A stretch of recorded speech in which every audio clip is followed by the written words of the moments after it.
Audience members who are joining us here, I want to thank everyone for being here today, whether you're here physically or joining us remotely, as we see so many pleasant faces, on our screen. Today, of course, is a most solemn day in history, marking the 80th anniversary of the attack on the United States at Pearl Harbor. Within days after that attack, the United States went to war against Japan and Germany. And our greatest generation saved the world. Among the greatest generation was a great man and a great senator, Bob Dole, who was wounded in battle while serving his country and served in the Senate with distinction. Senator Dole passed away this weekend. Also, many of our members are attending a funeral service for former Congresswoman Carrie Meek today, who also served this House with distinction. On this solemn day, whether here or remote, I ask we stand and bow our heads for the nation we love, out of respect for the people who served it with distinction, such as Carrie Meek and Bob Dole, as well as a tribute to the men and women of our armed forces who continue to serve this nation. Please join me and stand in a moment of silence.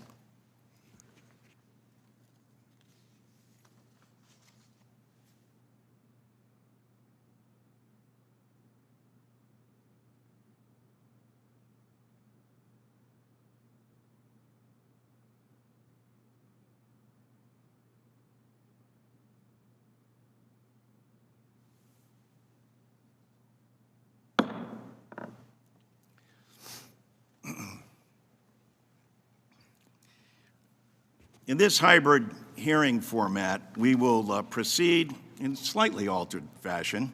We will begin with opening statements by the ranking member, the chair, followed by testimony from our witnesses, and an opportunity for each member to inquire for 5 minutes.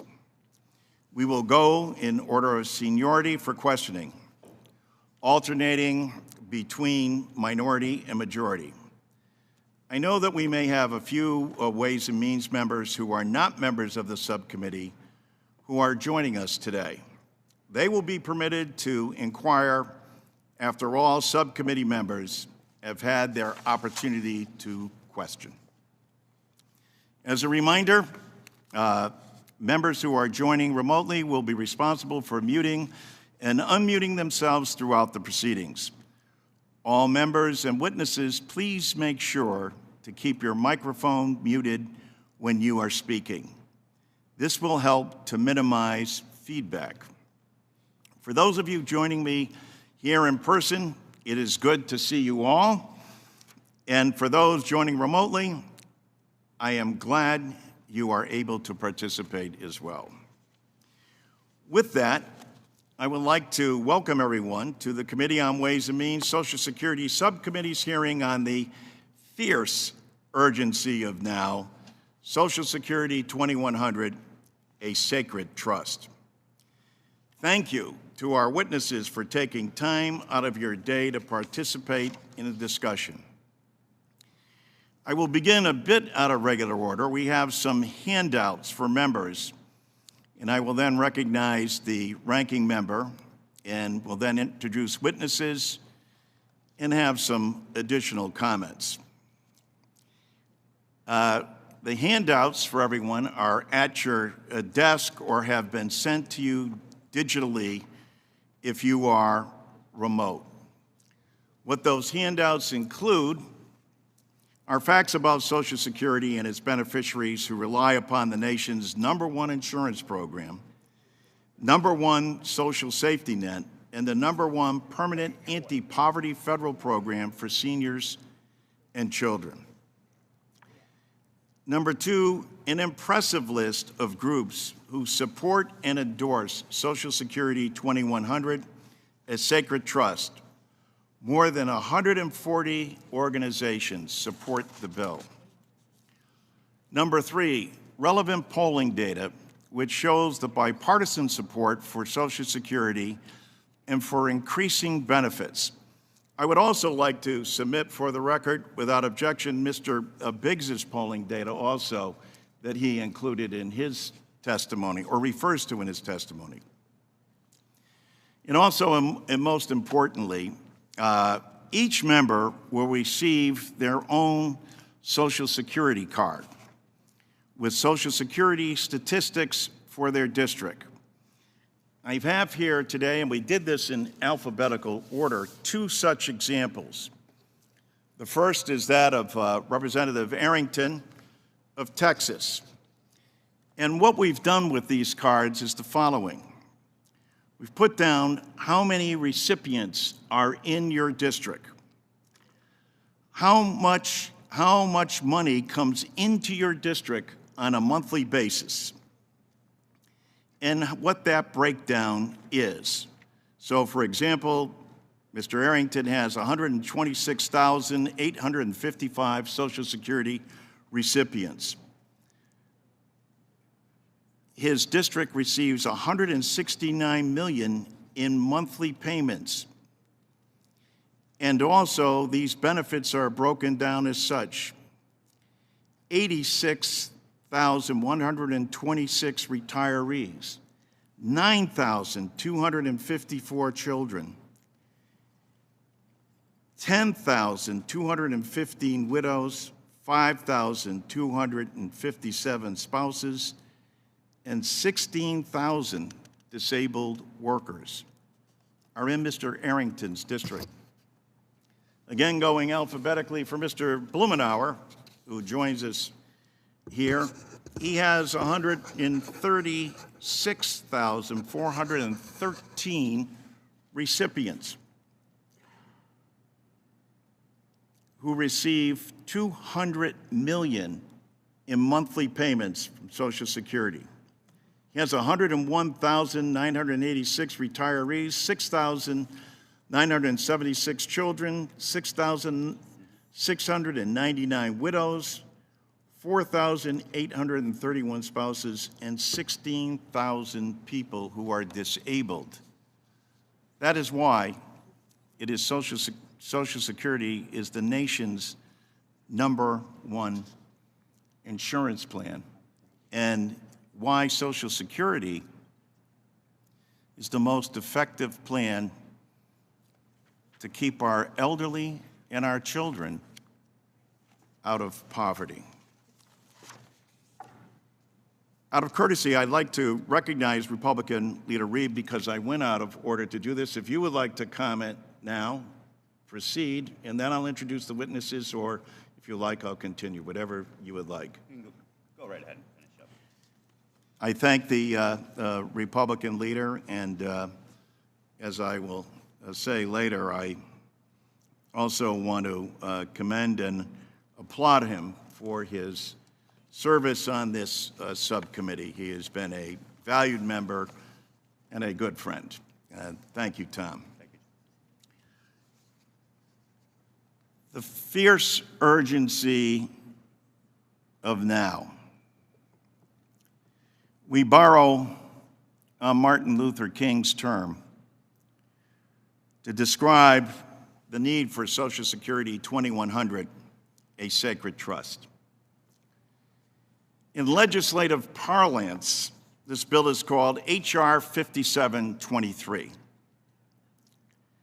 But that isn't, nor is this legislation about parlance. It's about kitchen table discussions which directly impact people's lives where it counts the most. Their pocketbooks and their desire for a secure future. Who is this bill about? It's about your parents, your brothers, your sisters, your aunts, your uncles, your co-workers, your neighbors. To be sure, this bill is a first step. It's an enormous and important step for those who need it the most and whose very security and livelihood hang in the balance, waiting for this Congress to act. And while I may have preferred a more comprehensive bill, we must not let the perfect, as the saying goes, become the enemy of the good. The time to act is now. Social Security, as everyone knows, is the nation's #1 insurance program and impacts every American. Here's the reality. Social Security benefits have not been expanded in over 50 years. Let me repeat that. In over 50 years, Congress, through Democratic and Republican administrations, has not expanded Social Security. 5 million seniors are living in poverty in the wealthiest nation in the world. Let's be clear. This is not something that the president can do through executive order or something that the Supreme Court will adjudicate. It's the responsibility of the Congress, and that responsibility starts with this committee, and the time to act is now. It's beyond me how any member can look your family member, your neighbors, the people you worship with, your coworkers, how any member can look them in the eye and explain why the committee we all serve on has taken no action on something so vital to their lives, especially knowing that it all starts here in this committee, knowing it's our responsibility. As chairman of this committee, it's my intention to act and to move this legislation to a vote. Dr. Martin Luther King said it in the 1963 March on Washington, "We have come to remind America of the fierce urgency of now." People living in these conditions don't need to be reminded. But to further paraphrase Dr. King, now is the time to make real the promise of democracy.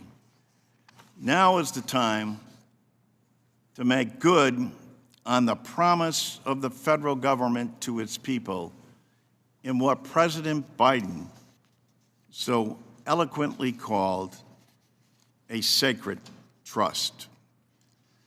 Dr. King's words serve then, as they do now, as a call to action.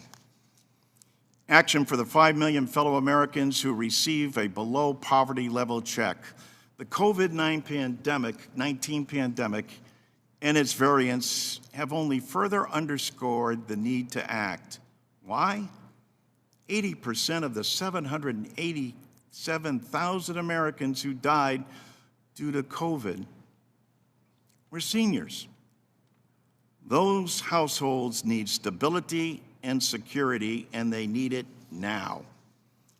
For the 65 million Americans who have seen no enhancements in their Social Security benefits amidst all the changes and increased cost of living they're now experiencing, the time to act is now. For our disabled veterans, as we will hear today from Sean Castle, the urgency becomes even more paramount. Never have so few done so much for so long for so many as our men and women who wear the uniform. It's time for lip service is over. The time for acting on their behalf is imminent. For dependent children, as Cora McDonald so eloquently explained, without Social Security, I could not have survived. I would have been homeless and unable to provide for my young son and his medical conditions. Let's be honest. This is beyond urgent. This is shameful. Shameful. Dr. King reminds us this is not the time for the tranquilizing drug of gradualism. Tranquilizing drug of gradualism. It's time to act. It's time for this committee and this Congress to vote. 39 years ago, Congress passed legislation that increased the longevity of the program, but did so by cutting benefits. And those cuts are still going into effect, as we will see this January. It's time to cast a vote on behalf of all beneficiaries, not with cuts, but with improvements to their lives.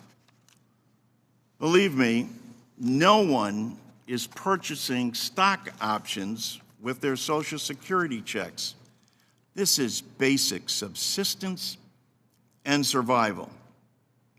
This legislation is bipartisan. Majorities of Democrats, Independents, and Republicans favor increasing benefits and oppose cuts. They also support ensuring the wealthy pay the same as everyone else, as President Biden has proposed, by lifting the cap on those who earn more than $400,000 so that Jeff Bezos and billionaires pay the same rate as average citizens. Look, Democrats and Republicans agree that benefits must be improved. I'd like to thank the chairman and my fellow committee members for their proposals and their thoughtfulness, many of which are included in this bill. I want to commend Chairman Neal and Republican Leader Brady, Representative Sanchez, Republican Leader Reed, Brian Higgins, Vern Buchanan, Gwen Moore, Tom Rice, Lloyd Doggett, Representative Rodney Davis, Danny Davis, Brad Schneider, and others. So here we are today with a bill first submitted almost a decade ago, with a hearing leading to a markup that is critical to our fellow Americans in need. What's different? What's different is we have a president who believes Social Security is a sacred trust. A president who saw the devastation in 2008 and 2009 when people's 401ks became 101ks. He's seen the impact of this pandemic and those who have been hurt by congressional inaction. A president who knows that it's millennials who will need it more than baby boomers, whom 10,000 a day become eligible for Social Security. So yes, we are honored to combine the president's ideas with ours to help Americans most in need. What else is different? We have a Democratic majority who will oppose cuts to Social Security and the privatization of Social Security that Republicans and their witnesses here today continue to promote and believe that the New Deal in Social Security is a bad deal. You see, they don't believe in the guarantee of Social Security. How ironic, because the public knows when the private sector system collapsed, Social Security never missed a payment. In 2008, 2009, it didn't miss a pension, a disability, a spousal, or dependent payment. I know I'm preaching to the choir because members on this very committee have been direct recipients of Social Security and have eloquently spoken how it got them and their families through this. So let us proceed to our witnesses. Let us focus on what this means in people's day-to-day lives, what they talk about over the kitchen table as they deal with this roller coaster of a pandemic and how it's impacted their lives. And most of all, let us be resolved to act. With that, let me recognize our Republican leader, Mr. Reed, for his opening statement, again on this solemn day. And again, I would like to applaud him for his service to this subcommittee and to Congress. Mr. Reed. Well, thank you, Chairman Larson, for not only holding today's hearing, but also for being the true gentleman that you are. And it is an honor and a privilege to serve with you in this body and on this committee and on this subcommittee. And I would also like to thank all of our witnesses for joining us both here in person and from across this great country. Before we begin, I also want to join with Chairman Larson on this particular day of remembrance of the devastating surprise attack on Pearl Harbor. I'd like to note the passing of a true hero and patriot, just as Chairman Larson indicated, Senator Bob Dole, who led the bipartisan efforts that resulted in the Social Security reforms of 1983 that preserved Social Security for generations to date. His leadership and sacrifice, as well as the contributions and sacrifices that American service members, like our own witness today, Mr. Castle, and others, helped to ensure that we can have these free and open debates like the one we're having today. I also like to extend a special welcome to Ms. Grassler, who I understand grew up in one of our home counties in our district, Chautauqua County, Western New York. As many of you are aware, Social Security plays a big part in my personal story. After my father passed away, my mom and hero, Betty Barr Reed, was able to raise me and my 11 older siblings on her own with the help of Social Security and my father's military death benefits. My story is not unique. Like many of us here today, and many more back home, Social Security plays an integral role in their lives. Because of that, I truly do commend Chairman Larson's continued commitment to Social Security reform. As we know, Social Security is often referred to as the third rail of politics, in large part because history has shown us that those who are willing to discuss it often get burned politically. So even though this latest version does not achieve sustainable solvency, let me repeat that, does not achieve sustainable solvency, putting forward a proposal like this takes courage and leadership. And I thank the chairman for his willingness to tackle this hard issue. While we may not see eye to eye on what needs to be done, one thing that I think Chairman Larson and I are in full agreement with is the cost of delay. We have just over a decade until 2033 to make changes before the Social Security Trust Fund is exhausted, and beneficiaries will see an automatic 24% across-the-board reduction in their benefits. I'd like to reemphasize that point for my colleagues on both sides of the aisle. The longer we wait to fix this, the more draconian the solution is going to look.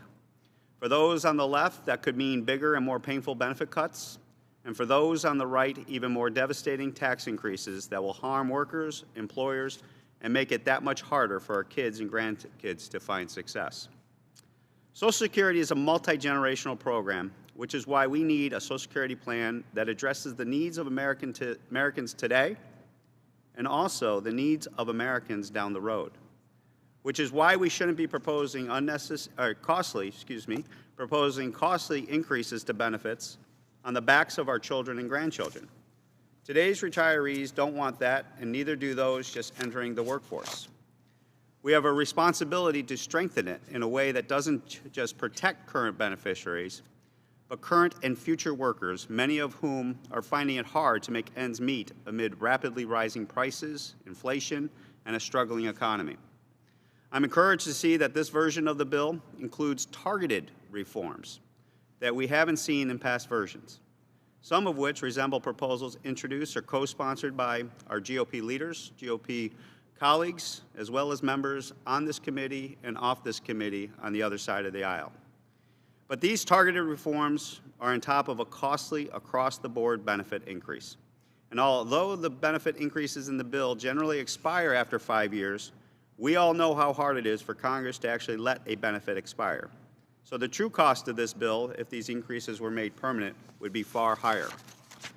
But even if you take the bill at face value, if you take a look at the score, you can see that this tax increase doesn't even cover the cost of these temporary increases while they're in effect. From 2022 to 2026, this proposal actually pushes Social Security further into the red by increasing the already substantial actuarial deficit. Not only does the tax increase included in this bill fail to cover costs while the benefit increases are in place, even without the benefit increases, this new tax increase would only get us about halfway to solvency. Even if we completely eliminated the cap on payroll taxes, meaning an immediate 12.4% tax increase on all earnings above $147,000 in 2022, and made no other changes to Social Security, it wouldn't be enough to pay for current benefits, let alone the 10% expansion this bill includes.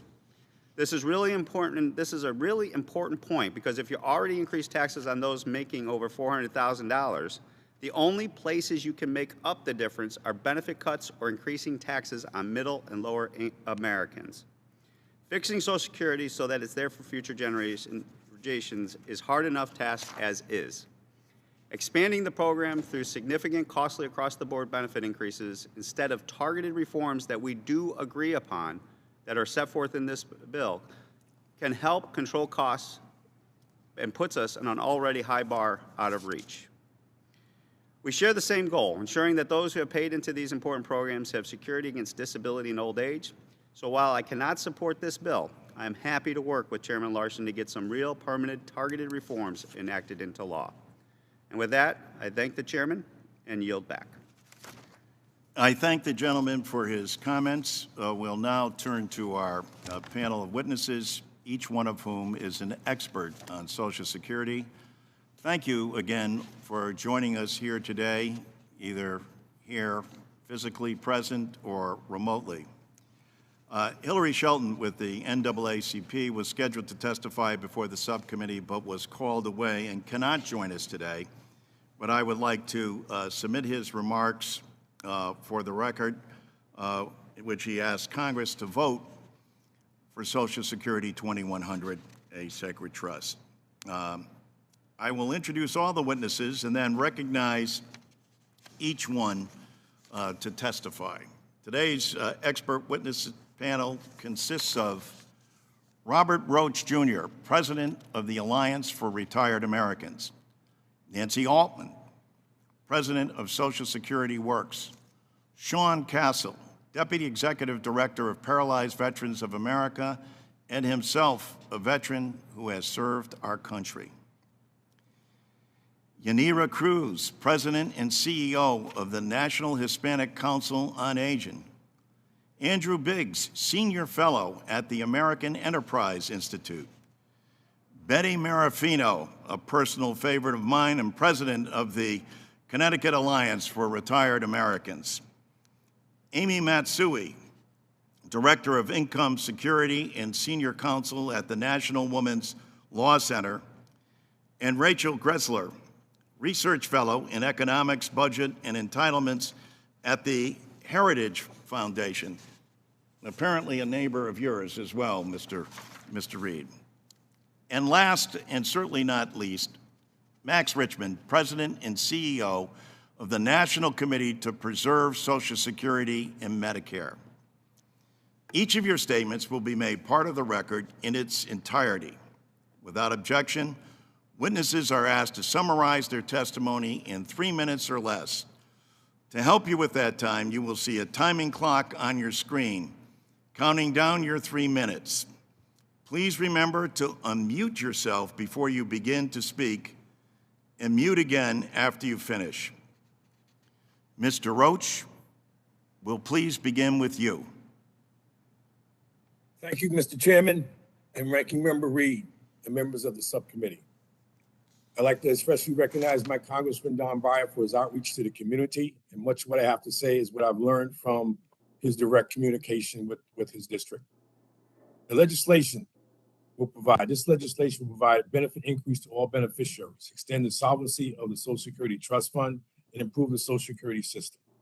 The disappearance of traditional pensions, the lack of retirement savings and past due to stagnant wages and after the effects of the 2008 recession have left millions of Americans needing to rely on may I interrupt you for a second, Mr. Roach? Could you speak a little bit closer to your microphone? We're having a little bit a problem hearing you. Okay. Can you hear me now? Yes, that's better. Thank you. Okay, well, I'm not gonna start all over. Only thing I would like to say is that the Social Security Act, the Sacred Trust Act, is vitally important to pass. Half of America, half the seniors that rely solely on Social Security, which is about $18,500 for the majority of the people receiving Social Security. And I like to focus, I think we all know what the problem is. I think we all know what the solutions are, and I think we discussed that. The issue is what is happening in America, what is happening in the supermarkets, where I have the opportunity to speak with many of the seniors, and again, getting information from Congressman Byers' reach out programs. There are people who go to the supermarket on a daily basis with a shopping list. I'm talking about seniors relying on Social Security. These are people who have worked hard all their lives, have played by society's rules, have done the things that they were supposed to do. They go to the polls and vote, and now have to go to the supermarket and decide, should they buy the food they need or the prescriptions that their doctors have prescribed for them. I see this in Northern Virginia, which is a middle-class community. What do you think is happening? You can only imagine what is happening in impoverished communities that are predominantly African-American, Hispanic-American, and Asian Americans. We don't have any additional income.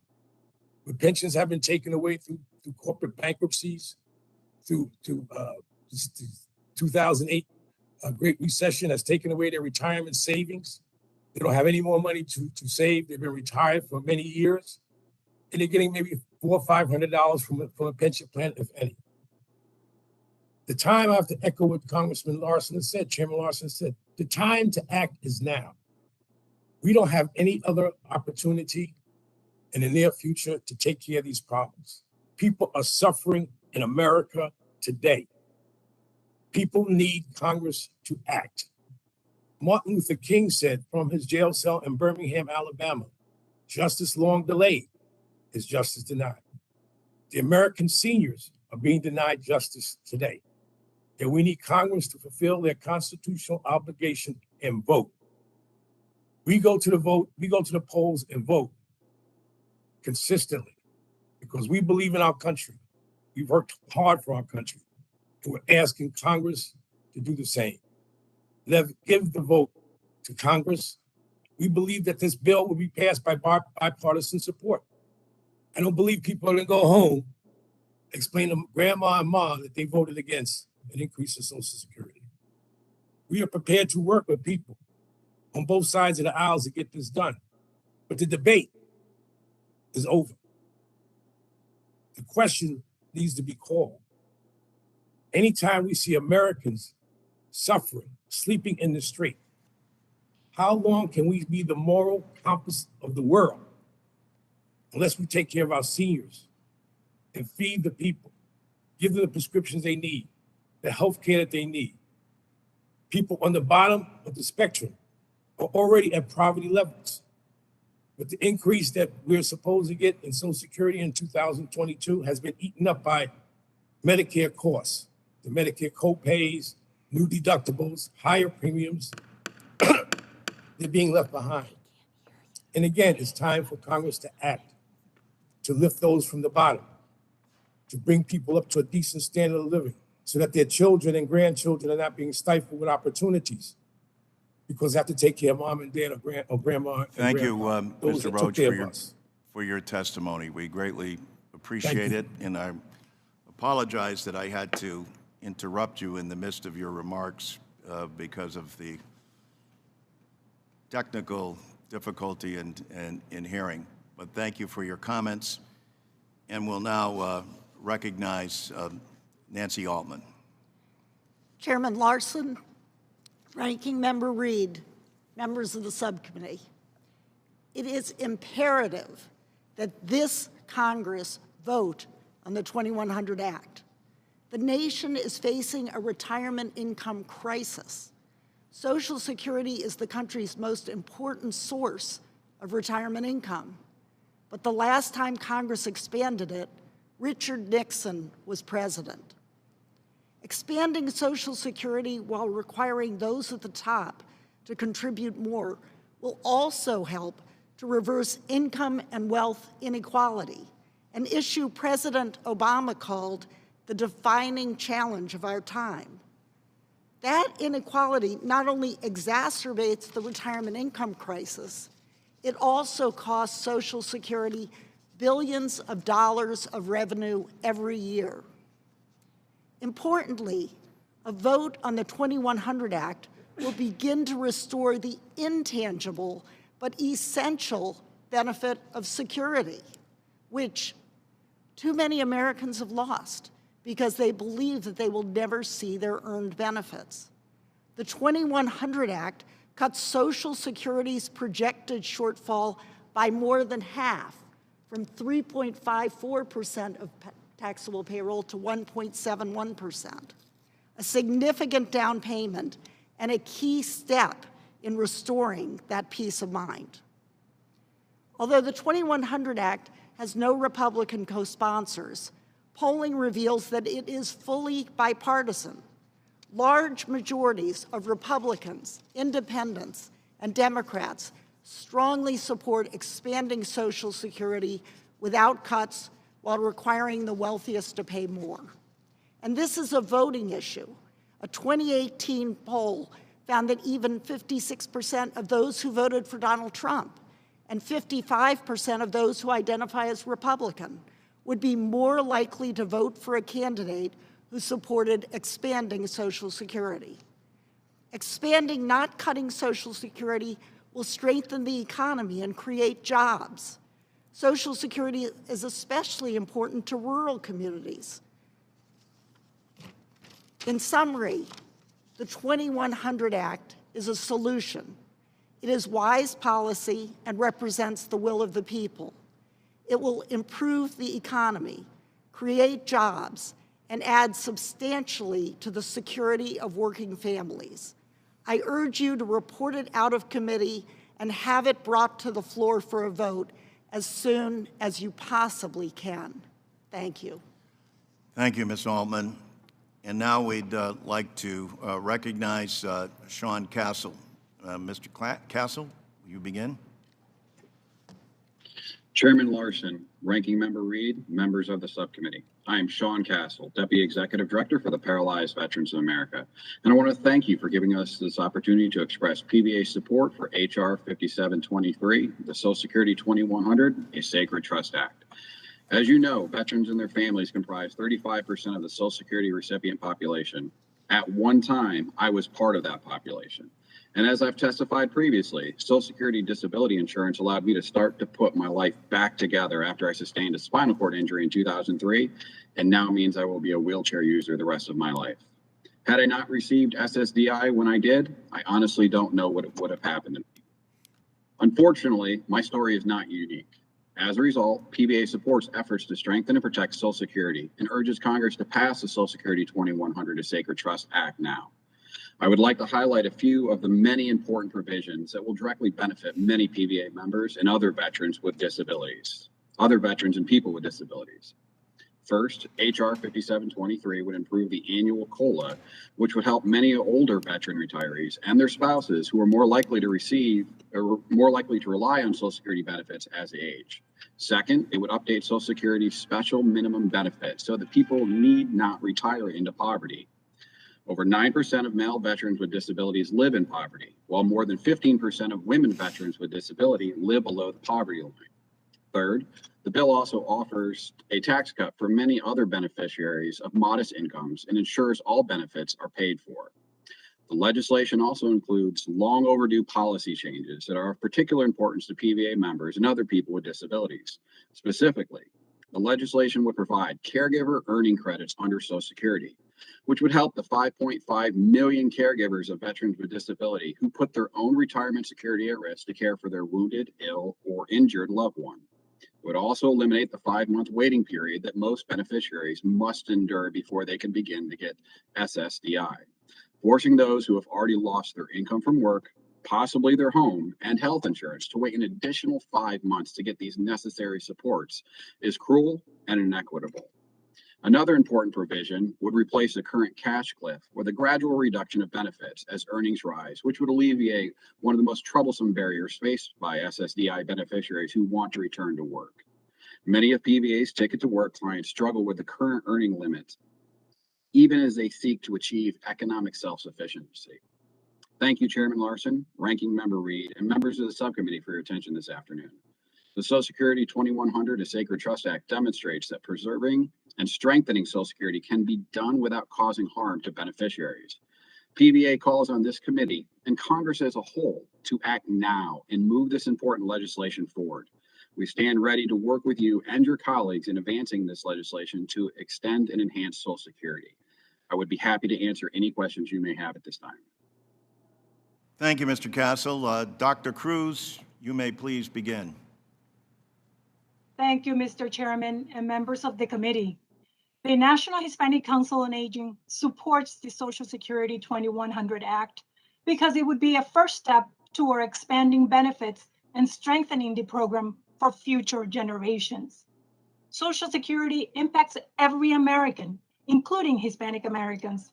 Hispanics comprise the nation's largest ethnic minority group with a population of more than 60 million. Many Hispanics are among the working poor. American workers, especially the working poor, depend on Social Security to help them with their economic security after a lifetime of hard work. A large proportion of Hispanics tend to work in jobs that pay lower wages and are less likely to have pension coverage. Among seniors, Social Security is the sole source of income for 40% of Hispanics, and more than 75% of Hispanics rely on Social Security for at least half of their income. Let me share the story of a woman that we work with, Bertha. She is an American citizen. She immigrated to the United States in 1981 when she was 38 years old. Bertha worked for 27 years in the cleaning industry.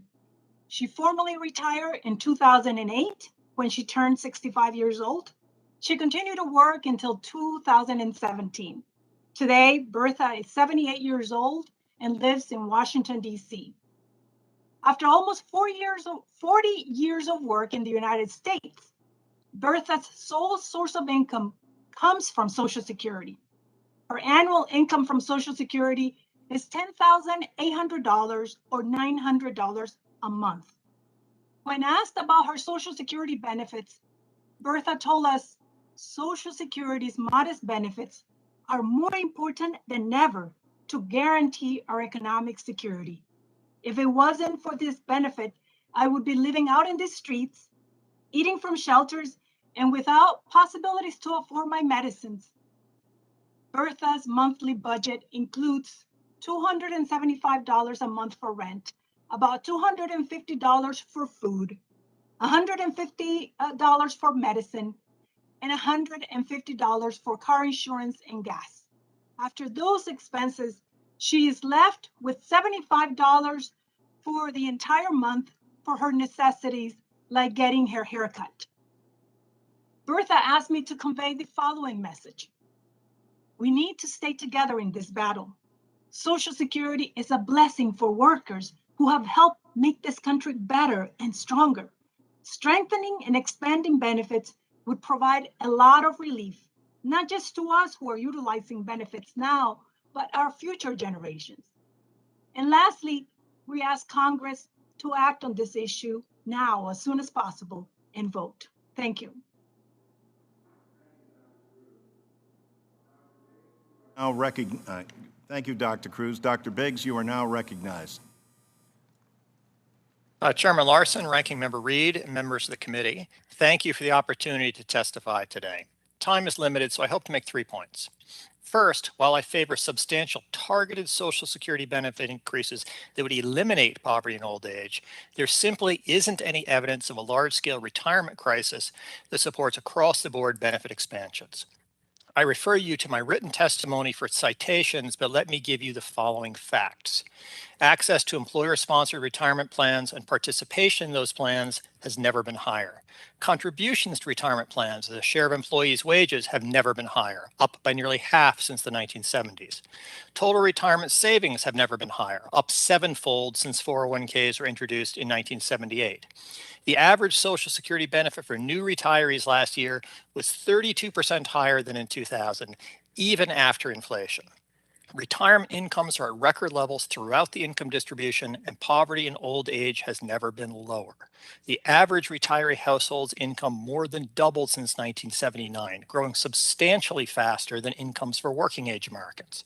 Americans' responses in public opinion surveys mirror these facts. 80% of seniors tell Gallup they have enough money to, quote, live comfortably. Only 5% of retirees say they are, quote, finding it hard to get by. Why can't we accept our successes and build on them instead of purporting a retirement crisis that does not exist as a way to turn our retirement system upside down? Second, whether you like or dislike the Social Security 2100 Act, it will not become law, just as President Bush's Republicans-only plan in 2005 did not pass. Social Security 2100 is the favorite of progressive activists, but most Americans don't favor Scandinavian-level tax rates for a plan that adds only 5 years to the life of the trust fund. If we wish to fix Social Security, we can only do so together. That means a mix of tax increases and benefit reductions. Both sides need to swallow some policies they dislike to achieve a bigger win for Americans. But finally, there is a third option. Fix Social Security more by reducing benefits, but have Americans save more for retirement on their own.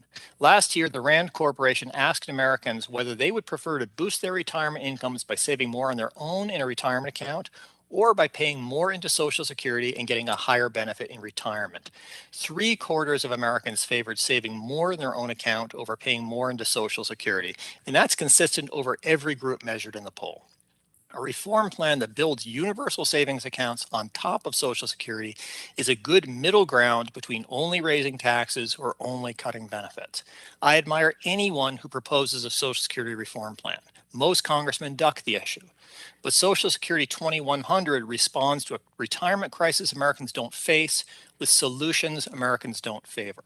By working together, though, Congress can do better. Thank you very much. Excuse me. Thank you, Dr. Biggs. Betty Marafino, you are recognized. Please begin. Thank you, Chairman Larson and members of the committee. On behalf of the 50,000 members of the Connecticut Alliance, I'd like to thank Chairman Larson, my congressman, and the sponsors of Social Security 2100, a sacred trust, for introducing this important legislation and urge Congress to pass it now. This comprehensive bill provides across-the-board increase to ensure no one retires into poverty and can receive the full earned benefits. I like to share 2 stories from Connecticut retirees that illustrate why this legislation is needed now. John would have a more secure retirement if this bill becomes law. He taught high school physics for 30 years, and because his job provided a pension, he didn't pay into Social Security while working as a teacher. But he did pay into Social Security by working full-time in a factory for several years before he became a teacher. In the Social Security amendments of 1983, called the Windfall Elimination provision, reduces the earned benefits of retirees receiving a public pension.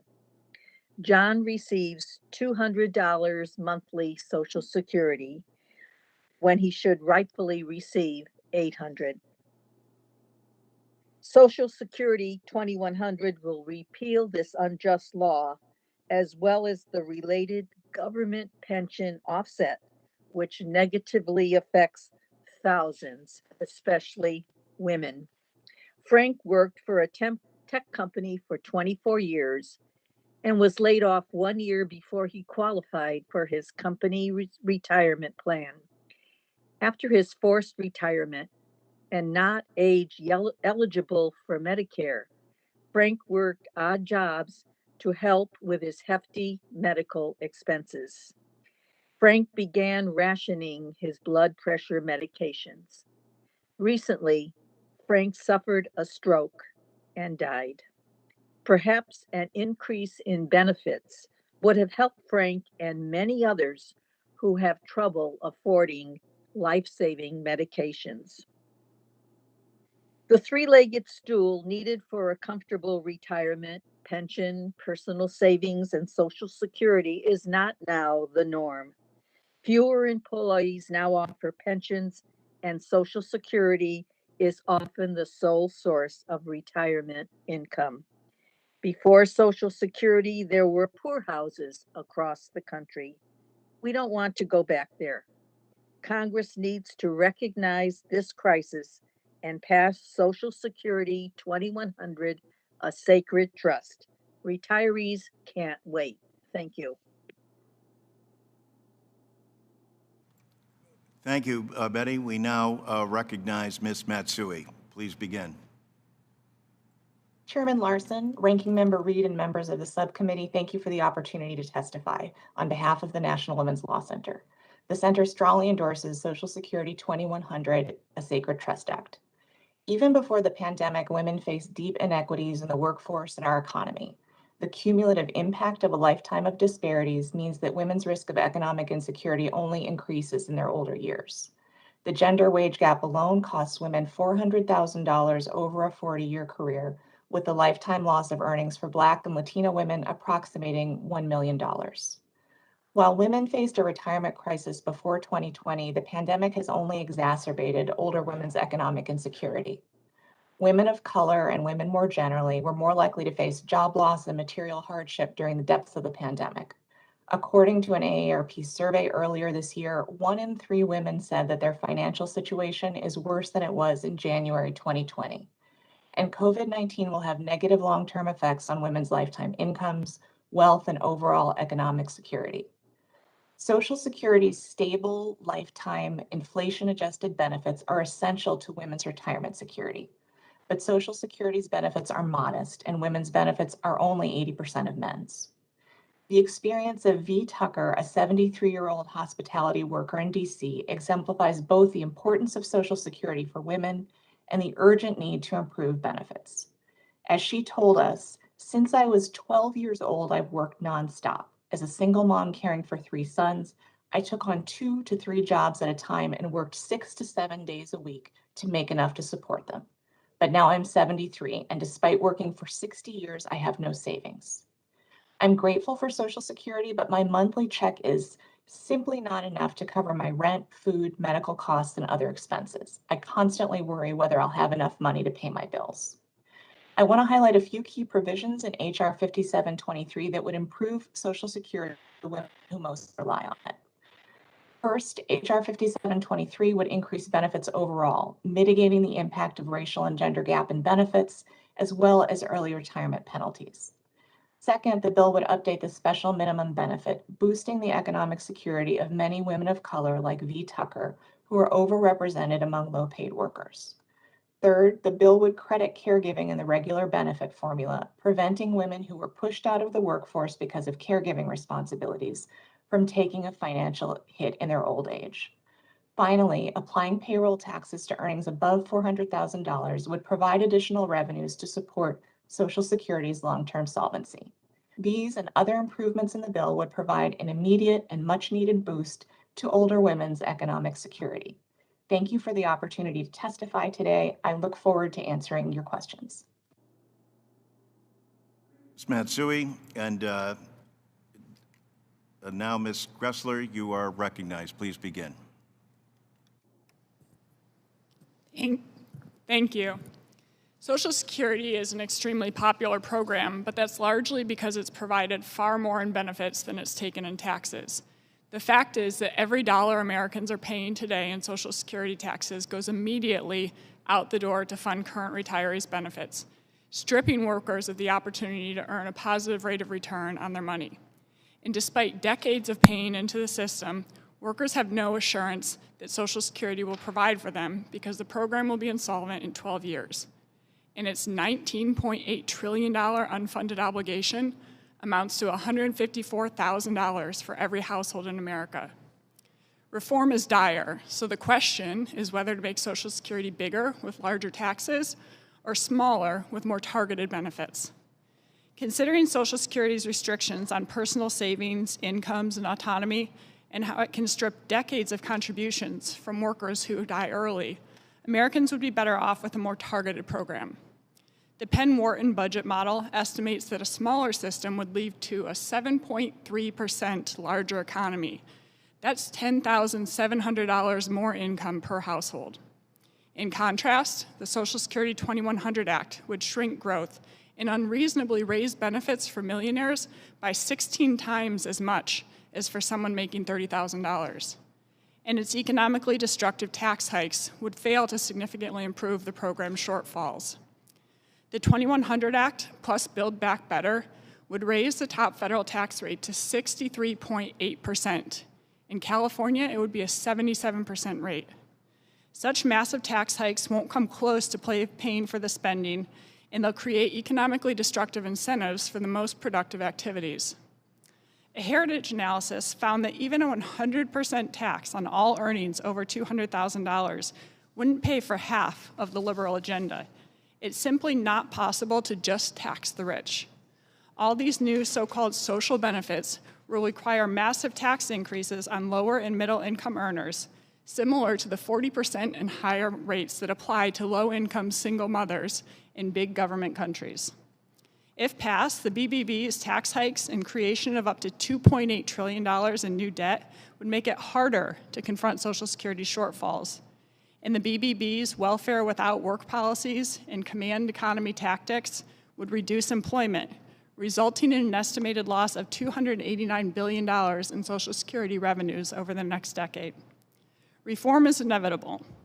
The goal should be to create a better system that protects the most vulnerable and that minimizes the drag on the economy. That should include shifting towards a flat universal benefit that would keep more people out of poverty, modernizing the program, and providing an ownership option. Heritage's Social Security model estimates that this would make the program solvent and allow for a roughly 25% cut in Social Security taxes so that all Americans could keep more of their earnings to save and spend as they see fit. Thank you. Thank you, Ms. Gressler. And now, certainly the last of our witnesses, but not least, Max Richmond, you are recognized. Thank you, Chairman Larson and Ranking Member Reed. Thank you for holding this hearing and for inviting me to testify today. Franklin Roosevelt and the other architects of Social Security created a masterpiece when they designed Social Security.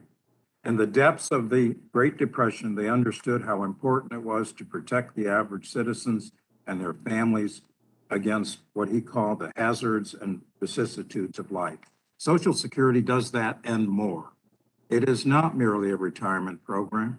It is a contributory social insurance program. It is not welfare. It is an earned benefit that workers contribute to with each paycheck. Social Security protects workers and their families from loss of income due to death, disability, or retirement. There is no other wage replacement program that offers this level of protection. The last major Social Security reform was over 4 decades ago, and the value of some of those benefits have eroded. It's time now to act, to vote on H.R. 5723. Enactment of Social Security 2100, a sacred trust act, would provide critical financial support to millions of your constituents and help them afford their medications, put food on the table, pay for housing, heating, and other expenses. Mr. Chairman, Ranking Member Reed, while all of our members support all of the benefits in this legislation, they're particularly concerned about the cost of living adjustment. It's at the top of their list. COLAs are supposed to protect Social Security benefits from being eroded by inflation. The current COLA formula falls short of providing needed inflation protection simply because it fails to adequately measure the spending patterns of seniors. When I attend policy forums around the country, I hear it over and over again. Why does Congress not give me an adequate Social Security COLA? That is why we strongly support the COLA provision in the Chairman Larson's bill. The 2 other issues that come up so often and are most frustrating and deemed to be unfair are the Windfall Elimination provision and the government pension offset. that your witness from Connecticut described so accurately, and the taxation of Social Security benefits. To be clear, the reason this legislation contains so many provisions to address so many improvements is we've waited over 40 years to improve the Social Security program. We think the time for waiting is over.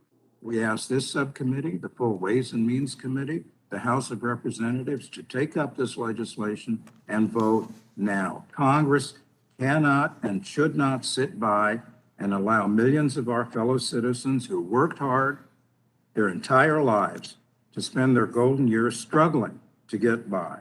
That's why the National Committee to Preserve Social Security and Medicare urges you to vote now and pass H.R. 5723. Thank you very much. Thank you, Mr. Richmond. And we will now proceed under the 5-minute rule with questions for witnesses. Members who are joining us remotely are reminded to unmute themselves when they begin and mute again after they finish. I will begin by recognizing myself for questioning. Well, first of all, let me thank everybody. And I especially want to thank our Republican witnesses because I appreciate their candor and their honesty. And while I adamantly disagree with you, I do think it takes courage to say what you believe and state it clearly and succinctly. And both of you have done that. You have proposed cutting Social Security benefits, including raising the retirement age and privatizing the program. You've testified that Social Security is a bad deal for current and future generations, that it has negative value and limits personal and social well-being. Mr. Biggs testified that cutting Social Security will increase economic growth. I would pose this question. What is the economic value of the full faith and credit of the United States government? What is the economic value of never missing a payment through recession, wars, and pandemics? We call that a guarantee, not a risk, but a guarantee. Would the country be better off without Social Security? That is the logical conclusion of our Republican witnesses. That is not where the American people are. They know Social Security has strengthened the fabric of this nation and will continue to do so as long as Congress acts. My colleagues know this as well. It's why they praise Social Security with platitudes, but put forward no real solutions. Their witnesses, though, reveal the true intentions, and I commend them for their honesty. Whether it's to raise the retirement age or whittle it away with private accounts or to dismantle Social Security brick by brick, that would be devastating to the American people. And so I don't think this is a time for popping the corks. I don't believe that, or maybe I'm wrong about this, maybe the seniors that I meet with in my district and across this nation are doing just fine. Ms. Altman, I'll ask you, how would you respond to what you've just heard?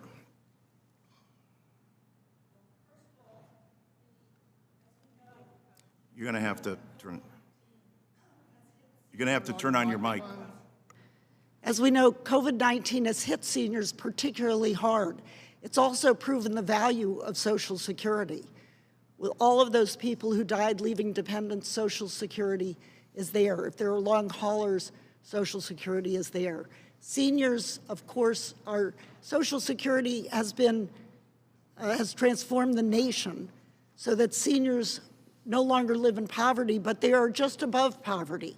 And any shock, if they get a medical diagnosis, could send them into poverty. So the answer is both policy and politics line up here, and that is to expand Social Security, not to cut it. That's what the American people want, and that is what the right policy is. And if I can make just one more quick point, Mr. Biggs talks about the fact that he thinks that Republican policymakers in this House and in the Senate won't vote for the 2100 Act. There's a simple way to find out.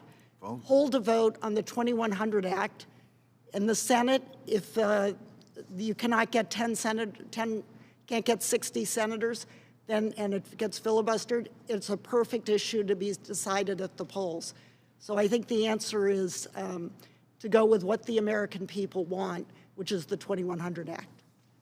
I thank you, Ms. Altman, and you remind me about our colleagues in the Senate. Where in the Constitution does it say that you need 60 votes to pass a bill? You know, our colleagues on the other side were chanting just a couple of weeks ago about one-party rule. Really, what we have is one chamber rule here in Congress with the distortion of the filibuster. I would add that both parties have abused that, but I thank you for your insights. Betty Marafino from East Hartford, Connecticut. I'm wondering if you agree with Mr. Biggs that with regard to the assertion that seniors are doing just fine.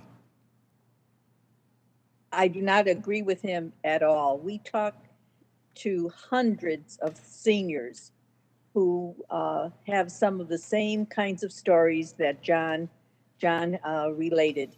And they live, you know, paid by their monthly Social Security check.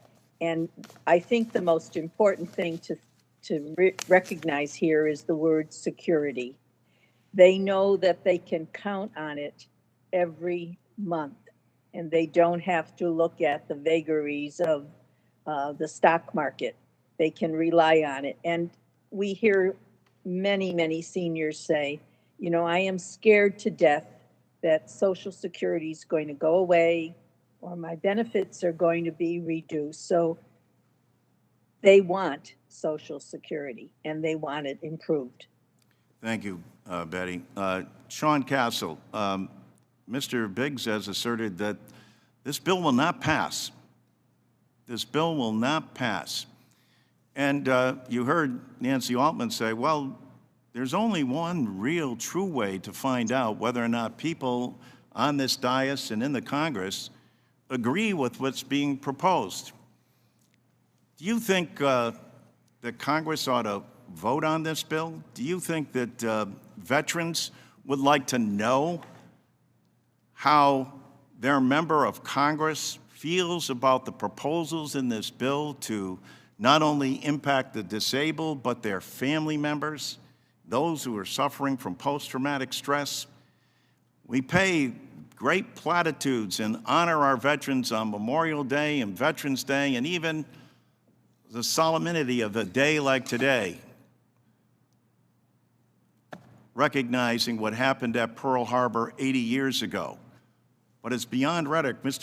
I'd really like to know how you feel about that, Mr. Castle. Do you think we should have a vote? Wouldn't you like to know where people stand? Chairman Larson, I can say unequivocally that the 9 million American veterans who currently receive Social Security benefits, which represents just shy of 16% of all adult recipients of Social Security benefits, and PBA would definitely like to see Congress take action on this legislation and move it forward.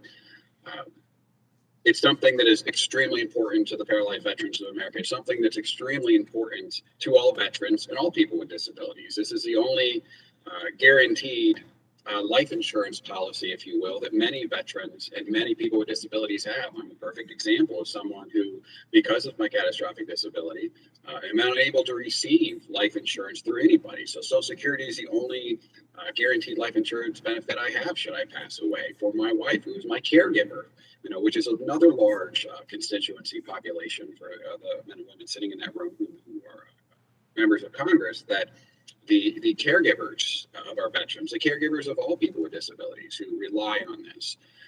I've also heard before that millennials don't have any, don't like Social Security or don't receive Social Security or have no benefit from Social Security, and that couldn't be further from the truth. 9% of millennials have already received some form of Social Security And that's millions of them who have received it through the breadwinner either passing away and getting survivor benefits, becoming disabled, or retirement. And it's kept millions of millennials out of poverty, and will continue to do so. So there are many men and women in this country who would love to see this come up for a vote. PBA definitely would like to see Congress act on this.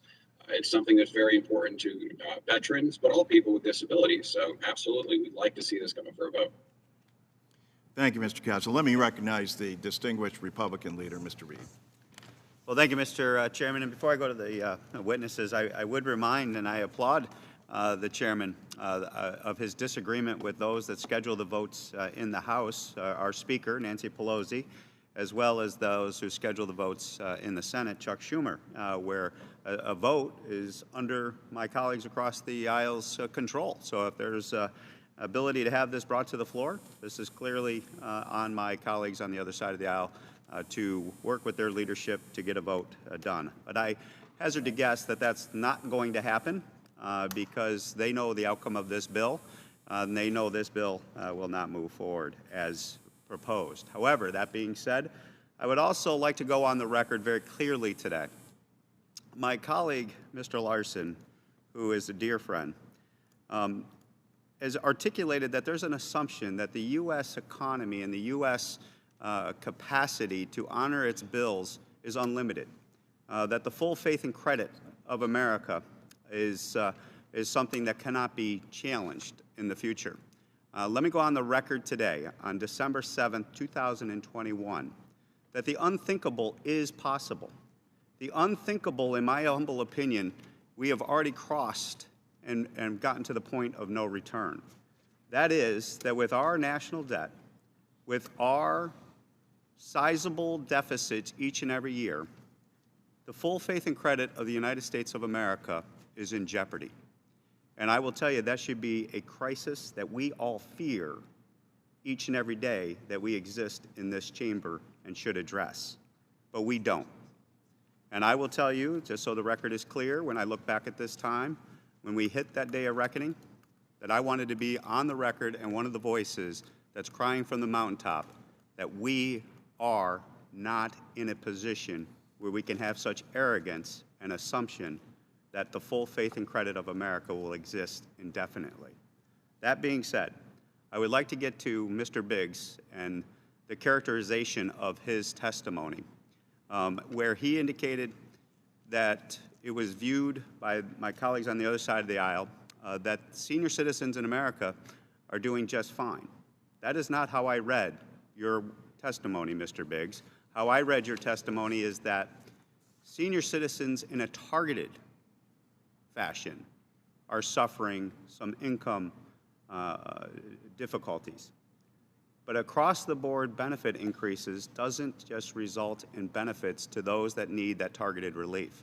Am I hearing your testimony and reading your testimony inaccurately, Mr. Biggs, or is there a clarification so that my colleagues on the other side of the aisle understand exactly what you're trying to argue and articulate when it comes to the across-the-board benefit increases that are advocated by my colleagues on the other side of the aisle?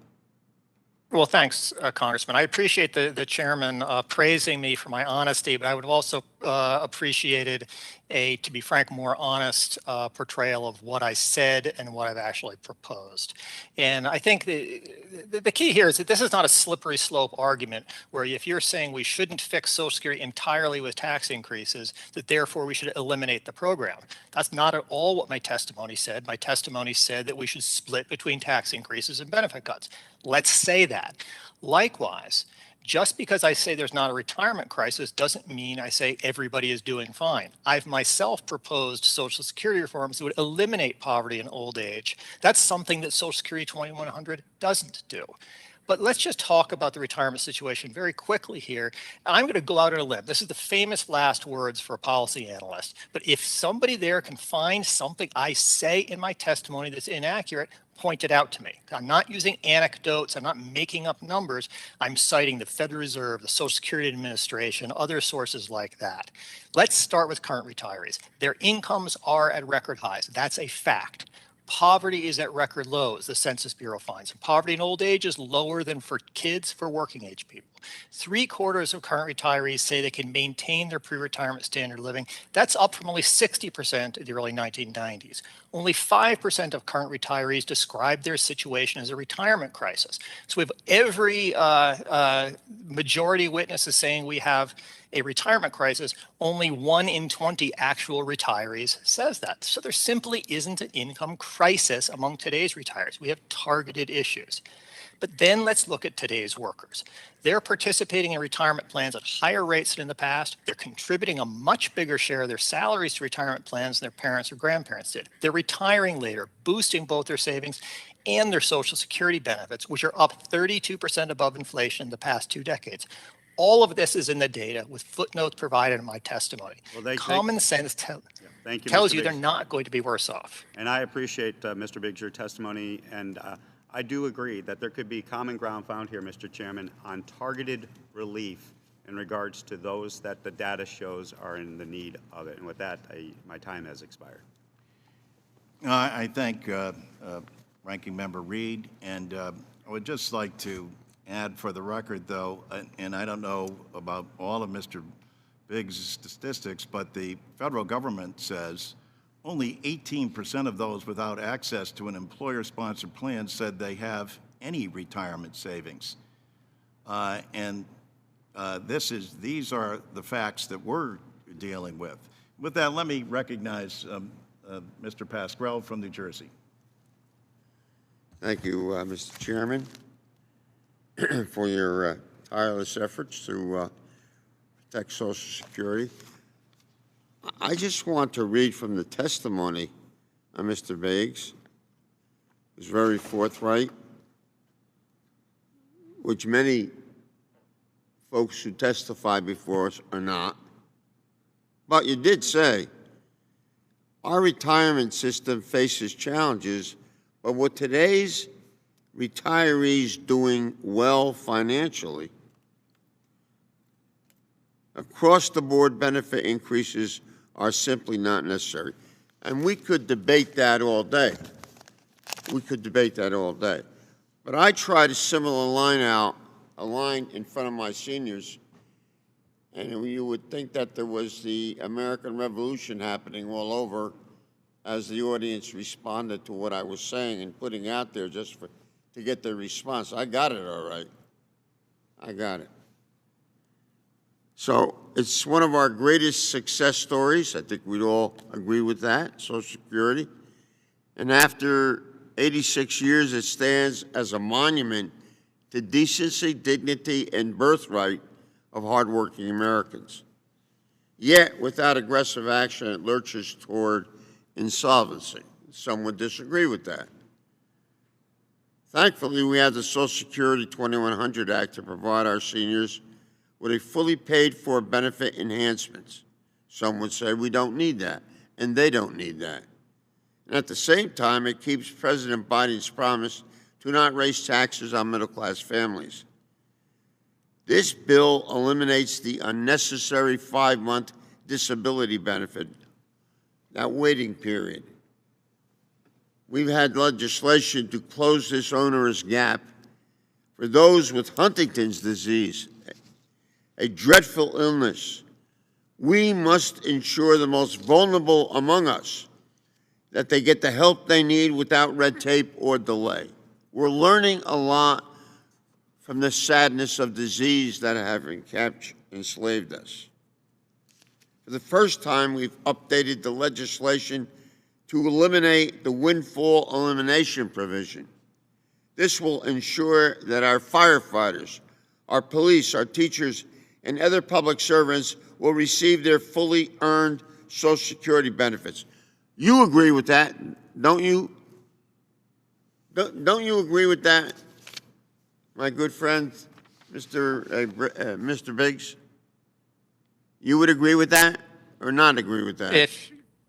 No, the windfall elimination provision exists for a reason. If you'd like me to explain to you what the reason is, I'd be happy to. No, I didn't ask you eliminating it. You don't have to explain it to me. We both understand why it exists. I want to know, do you believe it needs to be changed so that those folks can participate in the benefits of Social Security? I think Congressman Brady's bill does a very fair way of handling that issue. But it Simply leaves out many eliminating of it is a those giveaway. occupations, doesn't it? It doesn't I don't include believe all it those does. occupations I mentioned. No, I believe it covers state and local government employees who are not participating in Social Security. More than 124,000 of my constituents in North Jersey rely on Social Security every month for over 40% of senior beneficiaries. Social Security provides a majority of the income. Sean, let me ask you this question, Mr. Castle. Social Security's reach extends well beyond our seniors. So over 9 million veterans received Social Security benefits last year. How impactful would eliminating the 5-month waiting period be for our disabled veterans?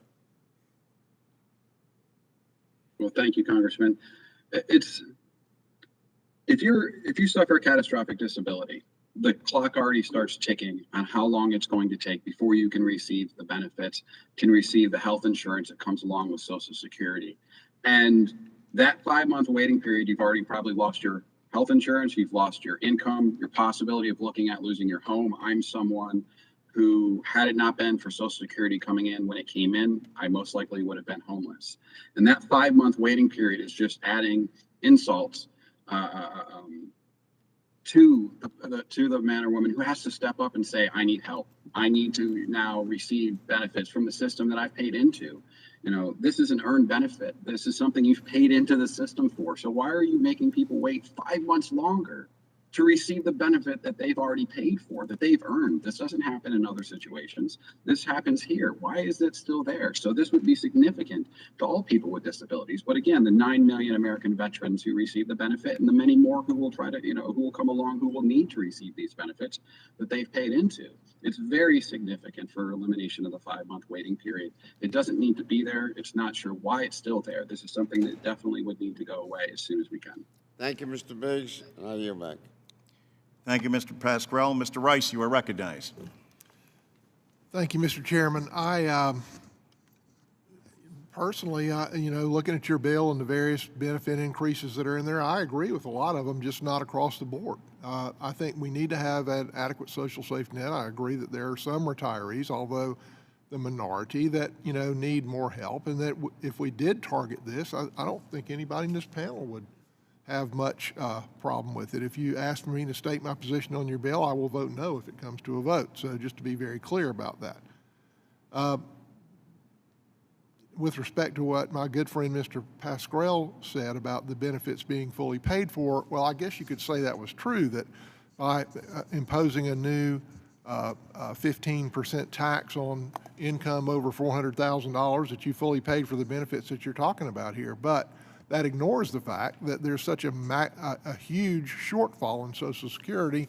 And I think that the overwhelming majority of Americans and retirees would much rather see us fix the shortfall so that we're not staring at a cliff in 12 years or less than expand benefits right now. I think it's completely nonsensical that we would expand benefits rather than working first to make sure that our promise to our seniors is solid and golden. I think that's what our seniors would expect from us at the very least, and that this bill, I'm sure while well-intentioned, is just another attempt to massively expand our entitlement system, our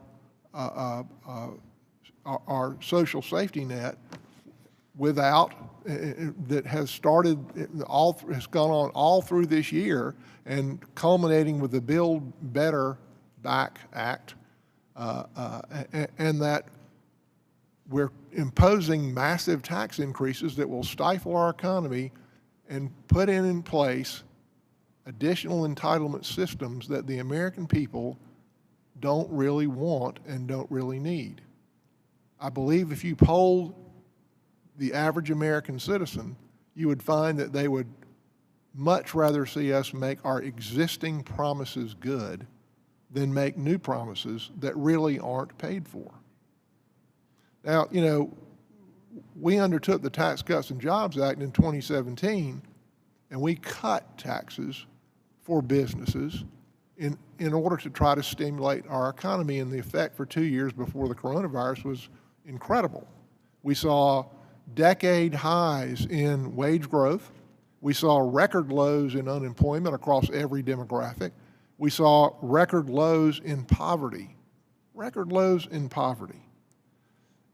But here today, in addition to what's already been proposed in the Build Back Better Act, where we're going to impose an additional 4% on pass-through income, which is most of the businesses and most of the employers in the country, now in addition to that, you want to impose another 15% tax increase to pay for additional benefits in Social Security, and part of it to close part of the gap, part of the unpaid for part that we've already promised.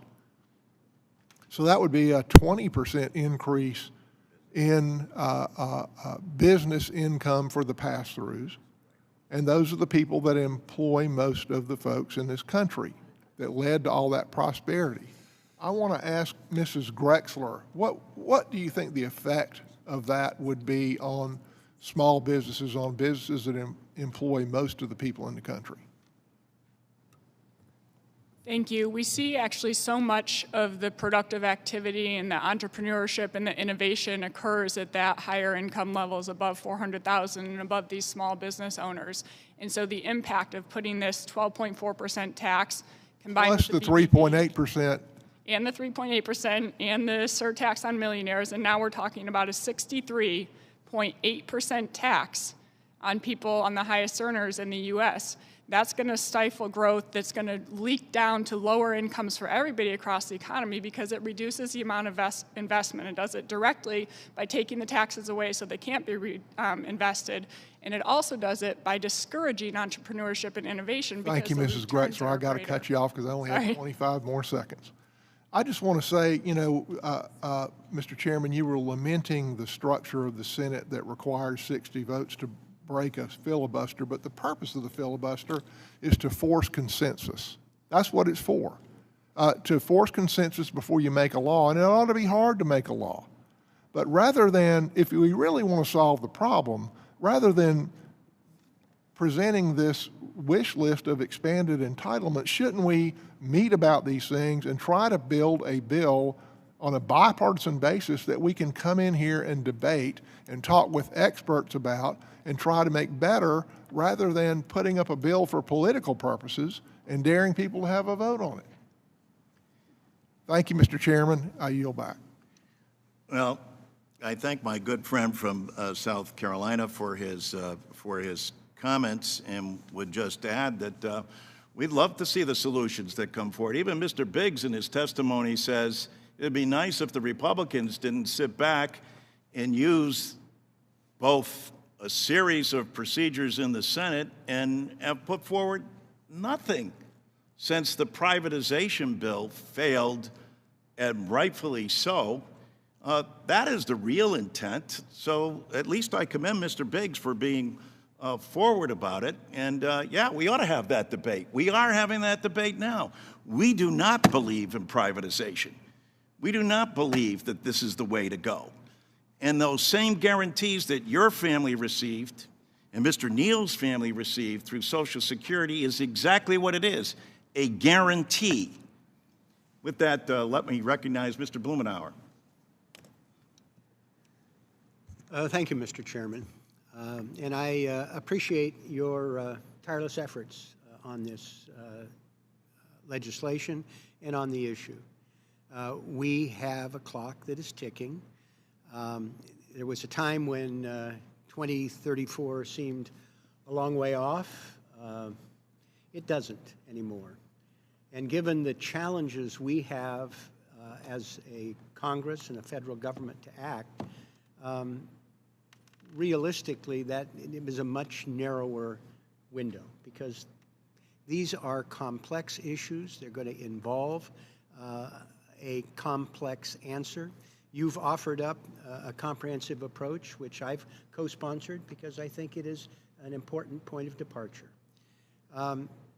I am hopeful that this hearing today, your work, moving it forward, that we can identify areas of potential agreement, that we can identify urgent things that need to happen very quickly, and see how the refinement process takes forward.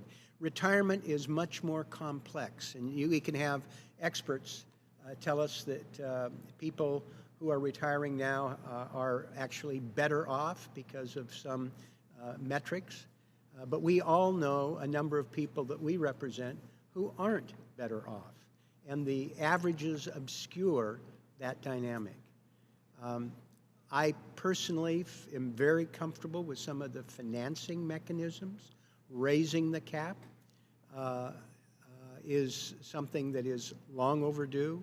Looking at benefit enhancement for targeted areas of the population, and bringing people in to share their perceptions. I have no illusions that the legislation that we're passing here is going to be enacted by the Senate anytime soon, but that doesn't mean we shouldn't dive in. That doesn't mean we shouldn't have the debate. It doesn't mean we ought to debate the trade-offs. One of the things that is so vexing for me is that people are confident that somehow the United States is the outlier. The United States is the only major industrialized nation that cannot provide adequate support for our older citizens and some of the other safety net items. The United States, I believe, does not have to be the outlier. The United States has the capacity to be able to provide additional resources and to refine the programs in a way, if we can target it, so be it. But from what I see here with what you've offered up, it is a comprehensive effort that touches all the major points, all the areas of debate that we need to have, and is a comprehensive solution. I look forward to being able to move this forward, to be able to have colleagues on the other side of the aisle offer up their recommendations. I don't think they're going to offer up privatization again, but there are suggestions that people have. Let's put them on the table and move them forward. But I, for one, appreciate your tenacity in speaking out in terms of senior citizens, in terms of developing a comprehensive bill that will buy some degree of solvency and puts all these issues on the table. I appreciate what we're having for the conversation today. The legislation you have is a framework to look at all of these issues, and I look forward to future steps with this subcommittee under your leadership to not let this go. Thank you, Mr. Chairman. I yield back. Thank you. Now, Mr. Arrington. Mr. Chairman, thank you, and mostly for being willing to put something out there. And I do give you credit for that. You're a gentleman, and any comments I make that will be probably quite harsh with respect to the policies is in no way a reflection of what I think about your motives, because I think you want to do something to fix this. Okay? That said, I appreciate you introducing my seniors, 126,855, into this discussion. These are my friends. These are my parents. These are my parishioners at church. These are the grandparents of my children's friends at their elementary school. And here's my message to them, since we introduced them into the conversation, and I'm glad we did, because I think we should be having the picture of our seniors when we're doing these exercises. But we also ought to have a picture of our children and the next generation, because what we do and how we work to solve problems will have an impact on them. And they're generally left out of the debate and the discussion. But to my seniors in West Texas, let me say, thank you for your contributions to this, the greatest country on the face of the earth and in the history of the world. You must feel like some days that you woke up in a very different country than the country you grew up in. To hear cries for defunding the police, socialism being mainstreamed, to watch an agenda in their nation's capital that taxes American competitiveness, that spins us into incalculable debt and inflation, that expands government dependency and the welfare state and the poverty trap, that bails out unions and broke Democrat states and cities, that pays for a radical Green New Deal climate agenda while destroying our energy independence and running up energy costs for working families. You must feel like you woke up in a very different America many days, if not most days. Now, let me tell you something about this bill. Its title is the 2100 Social Security 2100 Act. But I can look every one of you in the eyes and say this bill, like the Democrat tax and spend bill, is a progressive, partisan, expansionist legislative proposal that is going nowhere. And I do believe our chairman wants to solve it. I do believe if we got in a room and had a productive exercise where we didn't duck the tough issues, as Mr. Biggs said, and as he said, we all swallowed a little bit of the stuff that we didn't like to come up with a real solution, I believe this chairman would be part of that discussion, if not leading it. But this piece of legislation only prolongs the inevitable, and it makes it a more expensive proposition to fix. It makes it more complicated to fix. I'd also tell my seniors, and I would look them deep into their eyes, and I would say, contrary to the title of the bill, the Social Security 2100 Act, this does not sustain this much-needed safety net for you through the end of the century. It gives you a measly 4 years of an extension. 4 years. Not 66 years, but to 2038. And after in this bill, you make new promises instead of just working together to find solutions to the existing unfunded liabilities and the targeted problems that we all know exist and that we need to fix. This will make it far worse. So let me get to the concerns of my seniors. They don't only want our government to do good by them, by our veterans, and by all of the citizens where we've made promises, but by making promises in addition to the ones that we can't keep, that will make this a more expensive proposition. The next generation will pay more in taxes and have an even worse solvency crisis on their hands. So your children and your grandchildren will not be well served by this. I don't think it's intentional, but I think the title's misleading. I think this may give people the sense of security for the future with respect to this safety net, but it does anything but. I appreciate the chairman, and I look forward to working with him on something real and bipartisan that's tough for both of us, but that is real and good for the country. God bless America, and go West Texas.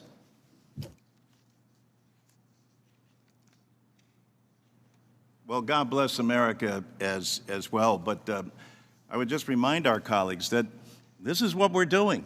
This is why they call it a hearing. This is why we've had several of them. And we're waiting very patiently, and we hope that we do see some of your solutions to the problems. But as Mr. Biggs points out, they haven't been forthcoming, and seniors can't continue to wait while Congress dillies and dallies. It's our responsibility, it's this committee's. And the way you do that, believe it or not, I know this comes as an astounding thing to most members, but it requires that you vote. So we're more than happy to put this forward.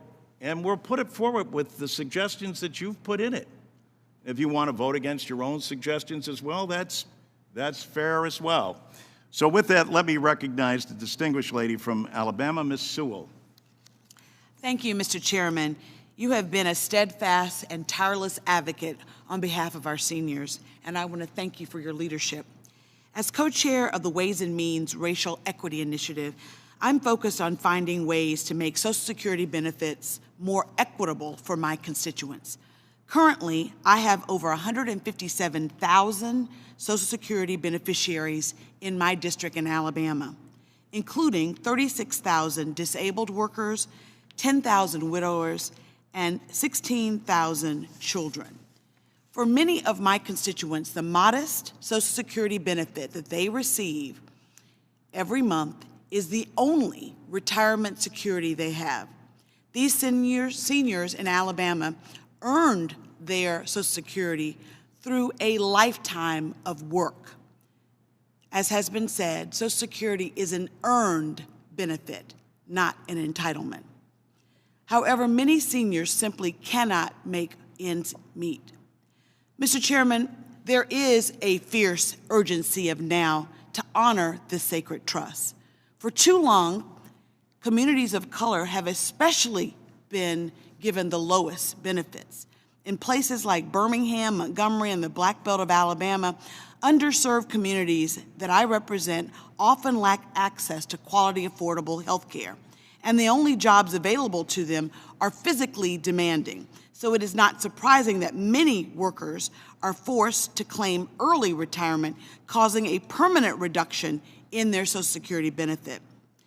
In 2019, the average Social Security benefit, the average for a white beneficiary was $16,800, while the average benefit for African American beneficiary was only $14,800.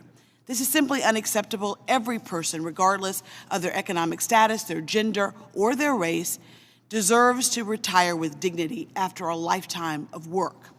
That is why I am a proud original co-sponsor of the Social Security 2100 Act, which would increase the benefits for disadvantaged communities that are more likely to draw early and are so often the only source of retirement income. My question is to you, Nancy Altman.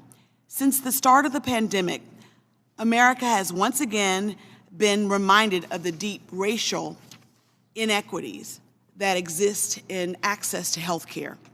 African Americans saw their average life expectancy drop by 3 years, which is almost double the rate of white Americans. This is the largest decline in life expectancy since World War II. However, we still have some opponents of the Social Security 2100 Act who say that Americans are living longer and therefore we must simply raise the retirement age. Can you talk about how raising the retirement age would disproportionately impact underserved communities like the one I represent? Absolutely. I think the point you make are incredibly important. Raising the retirement age, there are the highest paid CEOs may be living longer, and we sort of snarkily say they live longer, so the lower income people have to work longer.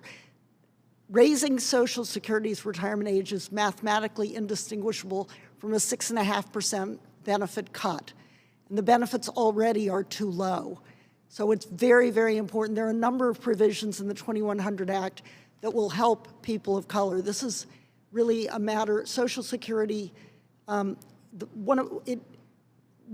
makes it so strong is that it offsets to some extent the discrimination and disadvantages that people of color, women, LGBTQ communities, and others suffer in the workplace.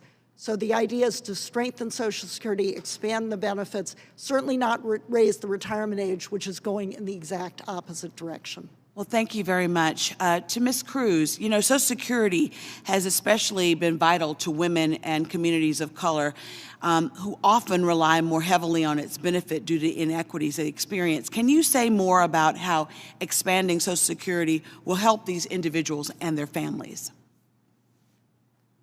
Thank you. Thank you for the question. Well, I think many Black and brown women across our country oftentimes have to choose between placing food on their table and medications. So I think by expanding benefits, our populations would be able to prevent chronic illnesses that are keeping them in hospitals, and this way they would stay healthier than they are today. Unfortunately, with the benefits they have today, oftentimes they can't afford fruits and vegetables, which are vital for our health. Oftentimes, month to month, they have to choose between buying their medications or getting their food. Well, thank you so much. Mr. Chairman, it is urgent that Congress acts now, and I want to thank you again for your leadership on this issue. Social Security is an imperative, not only for this generation, but for future generations as well. It is the civil rights, struggle of this generation. Thank you. And Mr. Estes is recognized. Well, thank you, Mr. Chairman, for holding this very important hearing on a topic that's important for all Americans. And thank you for all our witnesses for joining us today. I think all of us here know how crucial it is to preserve and protect Social Security, but these changes should be not done at the expense of the American people. Social Security 2100, on top of tax hikes and the reckless trillions of dollars of spending included in the Democrat spending bill, will burden taxpayers and our economy. In addition to the harm that this bill would have on individuals, I have serious concerns over the harm it would have on small businesses. In fact, just this morning, I received a letter from the National Federation of Independent Businesses opposing Social Security 2100 and the harm that it would cause to small businesses. Mr. Chairman, I ask unanimous consent to submit this letter for the record. As I said before, it's not just the current generation that will carry this weight, but will be passed on to generations of our kids and grandkids. The best solution to Social Security reform is to work across the aisle to reach a sound bipartisan agreement. There are many efforts to improve Social Security that have already been proposed by Republicans. I've introduced one reform that would close a glitch that doesn't allow widowed individuals to be eligible for Social Security until the day she applies, and instead makes a widow eligible the day her spouse passes. The first thing on Americans' minds when faced the loss of a loved one shouldn't be calling the Social Security Administration. This and many other needed bipartisan reforms are modernizations that should be taken up immediately. The current proposal we're discussing today will not fix Social Security for the long term, but expand an already broken system. We shouldn't be talking about expanding Social Security before we come to an agreement on how to fix it. I look forward to working with my colleagues on both sides of the aisle to strengthen Social Security and create lasting change for future generations of Americans. Ms. Gretzler, temporary expansions like those in 2100 are a backdoor to permanent tax increases. You know, after the House passed BBB, how would a combination of these two massive spending packages hamstring the financial situation of everyday Americans, specifically the middle and lower class? Well, you result in just astronomically high marginal tax rates, almost 64%. And I think that the importance here is to have an honest discussion about what the true tax increases that are necessary here would be, and then Americans decide whether they want a bigger program, bigger benefits, higher taxes, or a smaller, better targeted one. We know just from the Social Security trustees that to make the program solvent without any of the benefit increases that are included in this bill would require a 15.8% tax. That's going to take almost $15,000 from a typical household with 4 people in it. That's a significant chunk of money. People need to realize, combined with the BBD and paying for this liberal agenda, you inevitably have to get down to taxing the lower and middle class. You simply cannot do it. It's mathematically impossible. Even if you confiscate 100% of the earnings of high-income earners, you cannot pay for the liberals' agenda. You would need to have 3 times to 10 times the level of taxation that we have on lower and middle-income earners now in order to pay for all of this spending. Yeah, it just seems like it doesn't make sense to go through and expand a program that is already having problems by doing tax increases that really don't pay for. We get, 4 years of extension on the life of the program, and that just doesn't seem to make sense to me. No, I think it's as serious as if the Republicans were to come out and say, let's cut Social Security taxes and call that improving Social Security without saying, here's how we're going to alter it so that make it actually financially solvent in the long run. Thank you. And Mr. Biggs, you know, as I noted in my opening remarks, I have large concerns about the harm that 2100 would place on small businesses. Do you have any thoughts that you'd like to share on the impact that this bill would have on small businesses? Well, a small business person often is self-employed and they pay the full Social Security payroll tax themselves. So the phasing out of the maximum taxable salary, which is $142,000 this year, that means that folks in that income range are going to start having to pay an additional 12.4% of their salary to Social Security, receiving only a tiny bit back in between. And you know, they're already paying higher income taxes. They're going to have higher taxes through BBB. You know, it's worth noting that other countries don't tax high earners for their pension systems like this. Our taxable maximum is already much higher than most other countries. Place like Canada, you stop paying Social Security tax at $60,000. So we shouldn't pretend we're just doing what everybody else does. This would be a big step. We need to think very carefully about it. All right, thank you, and I'll yield back, Mr. Chairman.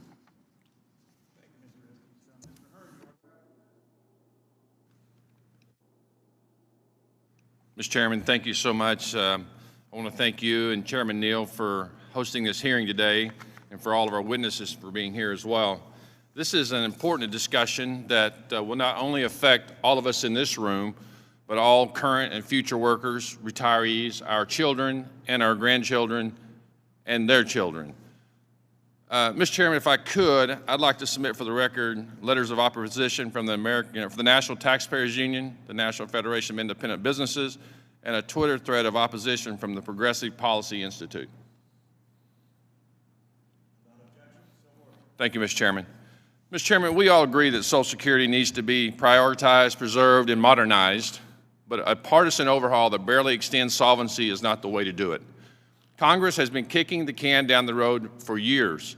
We are now almost 10 years from insolvency, and this proposal only extends the solvency for 4 more years. This is not a serious solution nor a bipartisan solution.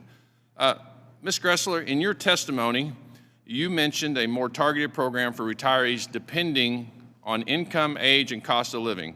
How can Congress reform Social Security to target those who heavily rely on it, like you implied? I think there actually is a lot of consensus here on what could be done, especially looking at lower income earners and those that the program was meant to help the most. I've proposed gradually shifting towards a flat benefit. It would provide the same benefit. Ms. Sewell was talking about the difference in benefits there. Same benefit for everybody, regardless of your earnings over time. It would actually increase benefits for about 1/3 of the lowest income earners.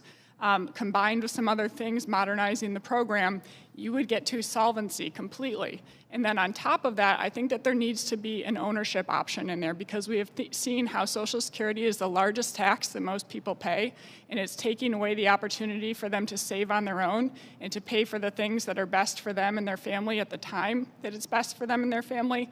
What we're talking about here largely is making people more dependent on government. Government taking more, but then people having to go to the government to get more of what they need for everyday living.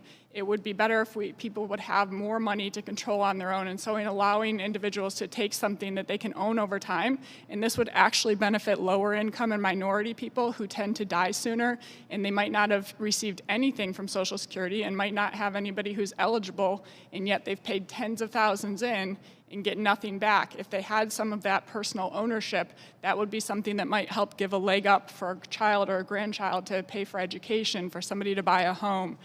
So there are a lot of ways that we could actually make the program more efficient and to better serve lower income earners in particular. Thank you. Mr. Biggs, in your testimony, you made strong statements about the finances and savings of current and future retirees.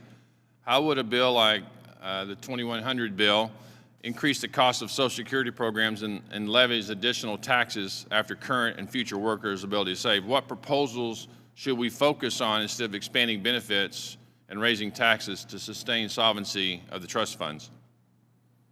Oh, thanks very much, Congressman. If you look at the prior versions of the Social Security 2100 Act, the one that existed up until this year, they both phased out the taxable maximum wage, which raises the top tax rate by 12 percentage points, but they also increased the Social Security payroll tax from 12.4 to 14.8%.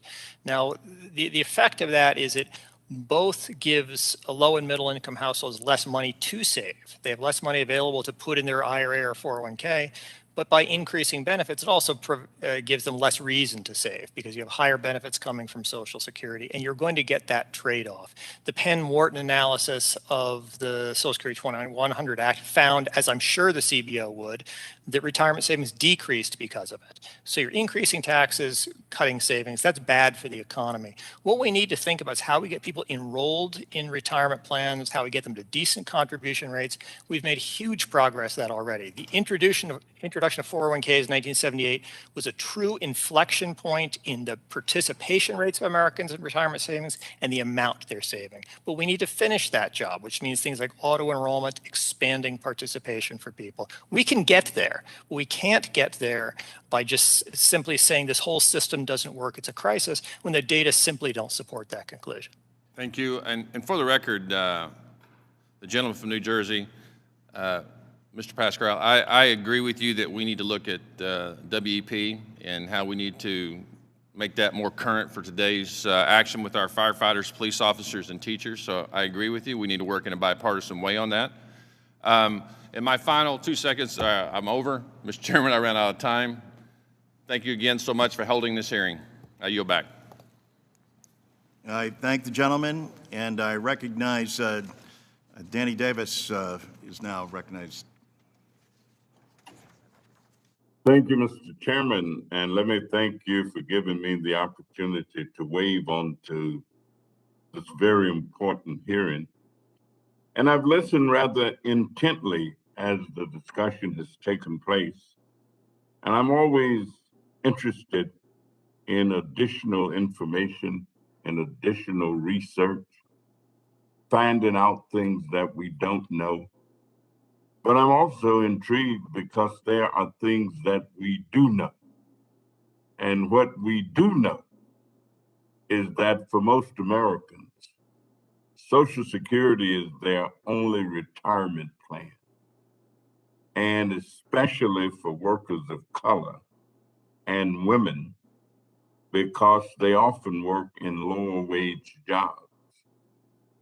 We also know that Black Americans suffered greater unemployment, financial burdens, and health consequences from the pandemic, making Social Security, disability insurance, and survival benefits vital benefits for the communities that I serve. I do know that there are more than 100,000 residents of my district that without Social Security, they would have nothing in the way of retirement. And so I'm grateful to Chairman Larson for holding this hearing to underscore the urgency of comprehensive Social Security reform. And although the Social Security trust funds are fully funded until 2034, the 2100 Act would greatly strengthen Social Security benefits and lift the boat for all retirees, especially women, and especially and specifically women of color. And so let me ask you, Mr. Roach, given the fact that African Americans face a persistent wage gap, limited access to employer retirement plans, and disproportionate economic and physical harm from the pandemic, what roles does Social Security's progressive benefit formula, disability insurance, and survival benefits play in the income security of African American families in particular, and what reforms do you recommend? Representative Davis, thank you for that question. The first thing we need to do in terms of reform is enact Social Security Act 2100, and that would go a long way in improving the income for low income people. And in Illinois, for example, I know you're from Illinois, many of our airline workers lost pension money during the bankruptcy of airlines. So I know there's a lot of people who are disadvantaged, African-American community, Hispanic community, and Asian communities have been disadvantaged right there in Illinois where you're at. But we need to enact this and we need to improve the minimum wage. The minimum wage is vital to improving the income of low-income people that they can be self-sustaining. There's a whole social economic set of principles that need to be changed. And I would love to sit down with you and maybe your staff and discuss those issues. But I think the first thing we have to do is pass 2100 and continue on with the changes that are needed for a complete overhaul of the social economic conditions of the African American community, of the Hispanic community, the Asian community, and all impoverished communities that we currently are experiencing. Well, let me just agree with you and say that 4 years in my mind are better than no years. But Ms. Matsuik, could you talk more about how the key elements of the 2100 Act would prevent poverty for elderly women, given that they usually live longer, and the cumulative effects of the gender and racial wage gaps? Thank you very much for your question, Representative Davis. As many people have noted previously, because of gender and racial pay gaps, because women and women of color are overrepresented in jobs that lack retirement savings plans, and because of the racial and gender wealth gaps that are also due to the same trends that undermine retirement security, women of color and women more generally rely on Social Security. Without Social Security in 2017, over 42% of women over age 65 would be poor. Provisions such as improving the special minimum benefit, improving and making more accurate the COLA, and also increasing benefits for longtime beneficiaries would all reduce poverty for older women of color and women more generally, which would be a significant improvement for their retirement security. Well, let me thank you both, and let me thank all of our witnesses. And I certainly agree with you, Mr. Chairman. We can't keep waiting, because all that we do when we kick the can down the road is continue the suffering of millions of low-income individuals in our country who have reached retirement age and are barely making it. So I thank you for this hearing. I thank the And gentleman. yield back the balance of my time. I thank the gentleman, and the gentleman from Virginia, Mr. Byer, is recognized. Mr. Chairman, thank you very much. And Mr. Chairman, thank you for your ceaseless, steadfast leadership on addressing the Social Security crisis in America. And thank you for letting me wave onto this committee. Ms. Altman, thanks for your testimony. As you know, Social Security 2100 strengthens the Social Security Administration service delivery, including the prevention of the unwarranted closing of field offices. I represent Northern Virginia, and they closed an office in Arlington in 2018. It was right near the metro. Every time I was there were long lines, and they were the people in our community, I'd say, that were most disadvantaged. You didn't see people making $250,000 standing in that line. It was a very, I thought, short-sighted way to cut costs. 25,000 beneficiaries annually at that time. How big a difference will the service delivery changes in this bill be for the beneficiaries, and how important is it that we take these kinds of steps? Thank you for that question. I think it's extremely important. The 2100 Act, in addition to expanding benefits, has a number of provisions that improve access, improve service. The one you mentioned in particular, it will be the local communities that are so affected when Social Security offices are closed, that are so dependent on Social Security offices, should have a say. It shouldn't be just in the dead of night an office is closed, as what happened at Arlington. So what this 2100 Act would do is require that people in the local community be consulted and have time and know what was going on so they could talk to the Social Security Administration about it. It also reinforces the idea that these benefit statements are to be sent. That's another important improvement that will help people make sure the information the Social Security Administration has is accurate and that they get the benefits they've earned. Thank you very much. And to Mr. Rickman, if you can hear me remotely here, one of the things that my friend Ms. Gressler testified about was that Social Security is a bad deal for current and future generations. And that it's a wealth transfer from younger generations' paycheck to older Americans' Social Security checks. Having raised 4 children, I can argue that there was a different wealth transfer from my generation to theirs. But how would you respond to the idea that this is a bad deal for current and future generations? This, which was the largest reduction in poverty in American history when it first went into place? Thank you, Congressman Byer, for that question. I think one thing that is often overlooked is that younger people are helped by Social Security in some important ways. Let me give you an example. A 27-year-old worker right now with a spouse and 2 children has about $500,000 in value of disability insurance, has over $700,000 in value of life insurance. I think it's important that younger people have the full story about what Social Security does for them, not just when they retire, but right now. And the benefits of this program, I think, have been overlooked as far as younger people are concerned. They have been bombarded for years with a lot of misleading information, propaganda, I would call it, about the program being broke. There's no money there. None of that is true, by the way. But also, they do need to have a full understanding of the benefits of the Social Security program for them right now in terms of life insurance, disability insurance. A third of Social Security benefits right now go to non-retired workers. A lot of people don't know that.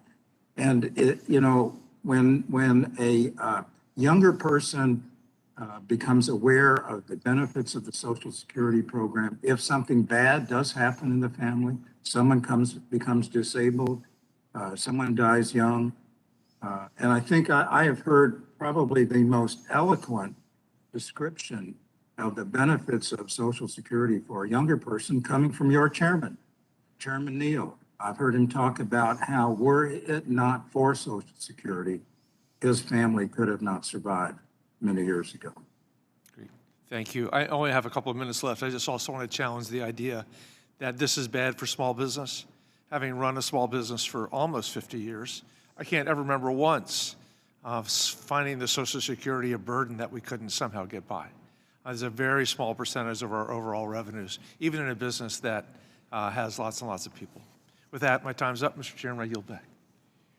I thank the gentleman from Virginia, and I want to thank all of our witnesses for their testimony.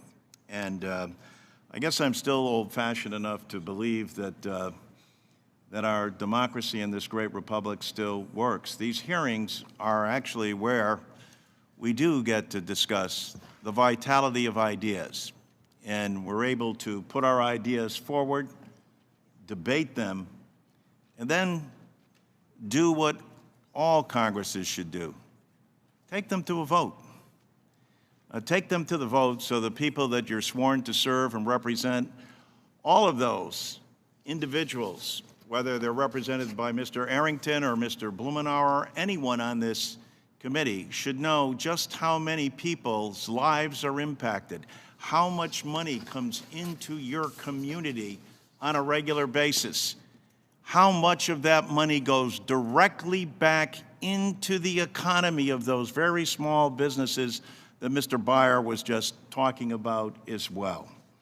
And so this is where we have that discussion in the committee. And a number of our colleagues, and I believe them thoroughly, first of all, I never take anything personal. And this is the give and take that should take place in a democracy. And then once you go through that give and take, you vote. And that is the intent of this hearing, and that is the intent of the committee. The witnesses have been outstanding, and I think the differences are clear. Yet I firmly believe that there is a way forward for this. And the most important thing that we can do is no longer kick the can down the road. There is a fierce urgency of now because so many people are suffering. Not the pain that members of Congress feel, not the pain that the nation's wealthiest 1% feel, but the pain that comes when you look across that kitchen table and people, whether it's your brother, your sister, your mother, your aunt, your uncle, when they look at you and they say, well, yeah, I heard all that debate. I just don't want to be a burden. You're not a burden. You're an inspiration. You're what makes us the great nation that we are. It's why Roosevelt was such a genius when he said that we have to have a great entrepreneurial capitalistic system, but it's not without its faults.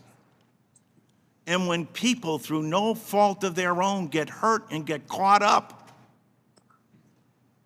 in this great system of ours, it is the responsibility of its government to make sure that there is a safety net, that there is something for people who work hard and play by the rules. This is not an entitlement. This is an earned benefit that they paid for. 5 million of our fellow citizens, 5 million, get a below poverty level check from the wealthiest nation in the world at a time when the wealth disparity in this country is greater than it's ever been. That's what leads to disaster. That's when a nation doesn't look out for its own. That's what happens when we don't come together and understand, even though we have our disagreements, we do the best that we can, and then we vote